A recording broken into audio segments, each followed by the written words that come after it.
Praise the Lord, everyone. Thank you for tuning in with Dr. Leisha, the preacher. Okay. Yes, I have every intention of going to a nursing home when that time comes. I mean, the time could be today or tomorrow. Hopefully, it's not that soon. But my goal is to plan accordingly. I have a grandson. My oldest grandchild is a boy, and he's 15. He'll be 16 this year.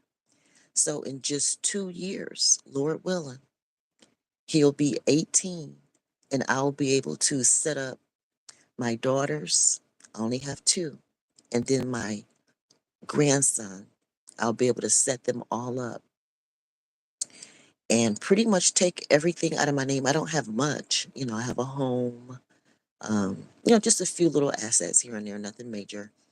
But it's still worth something, and it's worth setting up for my children and grandchildren so that at any point in time after he's 18, in just 2 years, anything happened to me, they're all set. you know I may get a trust. I may need a trust, but I don't think so.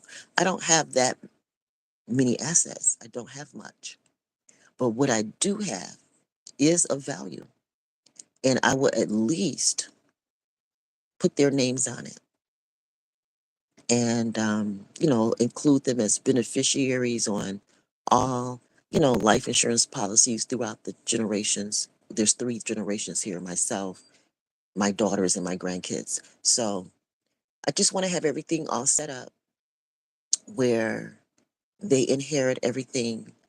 I don't want stuff going into probate court and all that, but if their name's on it, then it shouldn't be an issue.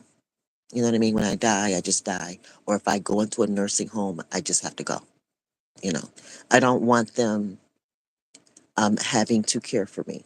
I don't want them to have to. Now, they may want to, and that's up to them, but I don't want them to have to. So I need to set things up for them not to have to. You know what I mean? Now, if they choose to do it differently and, keep me in the home and take care of me, whatever, that's fine. That's up to them. But if they don't, it's okay. I'll have everything all set up. And that's one of the reasons. Okay, I believe in marriage. I believe in all marriage, all levels of marriage, from the natural state of marriage all the way to the legal state of marriage. I believe in marriage. But I am so glad that I'm divorced today. I'm glad I'm divorced. I know that sounds horrible, but I'm glad my husband left me, because before he left me, he and I could not agree on how to settle, our affairs. We couldn't agree on how to retire together. We couldn't agree on how to set up the kids. I believe in generational wealth and leaving an inheritance, everything to the kids.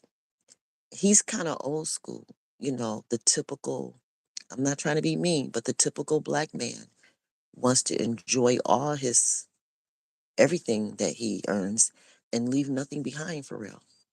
Most black men do not leave anything behind. They choose to live it up and leave. I'm just not like that. So I needed to be divorced. He needed to leave me. He needed to divorce me, you know. So as much crap as I may, speak about him leaving me for this, best thing for me and my kids, because he had no intentions of leaving anything for anybody. He just had no intentions. And I remember early in our marriage, I was trying to explain to him that we need life insurance policies and stuff. And he was like, I don't want anybody benefiting off of my death. I was like, whoa, benefit off of your, wait. Well, with that being said, I end up taking him to the church and he ended up talking to people at church about it. And they were able to explain to him that, when you have a family, when you leave, you don't want them to have to suffer and try to, you know, someone had to break it down to him. Even though he had been to college, he's an engineer and all that, someone had to break it down to him. But I held on to his heart. His heart was not to leave me and my kids anything. So I had to remember that. And I had to make sure that, okay, well, while you're alive, we're going to enjoy as much as we can. We're going to enjoy all of you and everything before you leave, then, if that's how you really feel. You know what I'm saying? But thank God he divorced me so that I can, you know, have my cut of the money and do with the money that I believe is right. Do what I believe is biblical, and is in the best interest of my children and I, especially since, we suffered so much under his leadership. I was that basically traditional stay at home wife and mom, and he provided, and, you know, we went all the way with it. That whole stay at home wife and mom, and he work, and that traditional setup. But halfway through the marriage, he let me know that he didn't want me no more and he should have divorced me a long time ago and all these regrets and stuff. And so I had to hold on to that too. Okay, all right. You plan on leaving us broke and you never wanted me anyway. You know what I mean? I mean, it was obvious throughout the marriage, but we were both cordial acting people. We never like raised our voices, cuss each other out, fight, and like that. So, it's kind of easy to stay in a relationship, even though people are saying, mean things like that. And, you having to, I don't know, just go above and beyond to get them to understand things, you know what I mean? Um, if you're not cussing each other out, yelling and fighting and stuff like that, it's easier to stay together, you know. Um, and so I'm thankful that I am in charge now. I don't, and I will never let any other man lead me or my kids again. No, we can figure it out. I'm 55. My daughters are in their 30s. One is, married. She has a husband. I have 8 grandchildren with her. One of my grandsons, he'll be grown soon. So you know what? There's no benefit at this point in our lives to have any man over us, especially if these men have no intentions of leaving us, set. If these men are going to, just continue to cheat on me and probably leave me for somebody else anyway. This happened to me twice. I've been married twice, and both husbands left me for other women and married these other women. Um, and then this last husband,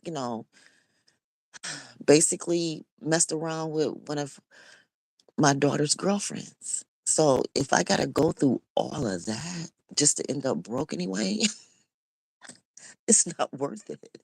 Male leadership is just too hurtful. Male leadership is too hurtful. It hurts too much to have men lead, just so that they can pay some bills. It's too much to go through for provision. Too much. When we can provide for ourselves, I have degrees. My kids they finished high school, went to college and stuff. So, um, I mean, we don't, have to submit that hard and suffer so hard, for provision. So I'm thankful that I am in the position now where I can follow through on the things that I know are biblically sound. And at 55 years old, I just don't need another husband. This last one, came with benefits. Um, and so I'm thankful for that. And all we have to do is just supplement my kids and grandkids and I. So, and my plan is to go to a nursing home. My older daughter has 8 kids. One is a baby. He's not even a year old. So I would never bother her. She has her own family. The older one who chose not to be married and have kids, that's her choice. And she's to this day is like, Mom, I'm not I'm not getting married. I'm not having no kids. I said, it is perfectly fine, baby. I'm leaving you the house, leaving you money. You know, I'm gonna leave you okay. All you got to do is just keep working, take care of yourself, and you'll be okay. You know, because most men will try to bankrupt you anyway. Not every man, not every man, not every man, but most, most, most, not all, but most, especially in the black community, especially. Because that's just the community that I'm aware of. I'm not in any other community. I'm not a part of any other race. I just know about my own. You know what I'm saying? And I know in mine, there's not much to get when a man die, you know. And based on what I have experienced from, just the men in my family, well, not so much my family. I can't say that. But some men in my family. Yeah, some men in my family. But just looking around my neighborhood, looking around my life over the past 55 years, most black men don't leave anything behind. You know, some women may, get a house, if the husband die or leave them or something. They may have a house, they may have, most of the time it's nothing. When you're divorced, you just broke up and each person just go their own way and do their thing. There's usually no, in the black community, it's not normal to get alimony, child support, none of that stuff, you know.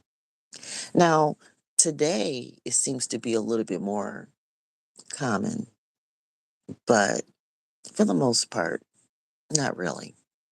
Not really, you know. So I'm glad that the divorce happened. I'm glad, even though this channel, I speak on it and teach from my experience of it. At the end of the day, I'm glad because at least I know what money I can control and how to move that money to make sure my kids and grandkids are good. So, yes, I plan to go to a nursing home. And that process means getting everything out of my name in due time. In due time. I think you have to have like a 5-year window or something anyway. So, if I do it while I'm healthy and still vibrant and stuff, then that'll make me feel better. And people may say, well, what if your kids, turn their back on you and do something, blah, blah, blah, blah, whatever. Well, it's not going to change what my heart's desire is. I'm not doing this based on who my kids are. I'm doing this based on who I am. Based on who I am, this is how I want to leave things. And my kids don't have to kiss my butt. You know what I'm trying to say? They don't have to do anything above and beyond what I've already done, which is give birth to them. I birthed them. They didn't birth me. It's not the other way. So that's it. Let me go get my grandson ready for school. You all be blessed. Thank you for listening. Click like, subscribe. You can share my videos. I have over 5,000 videos, 5,500 videos. Keep watching, guys. Thank you for your support. Um, Also, hit that notification bell.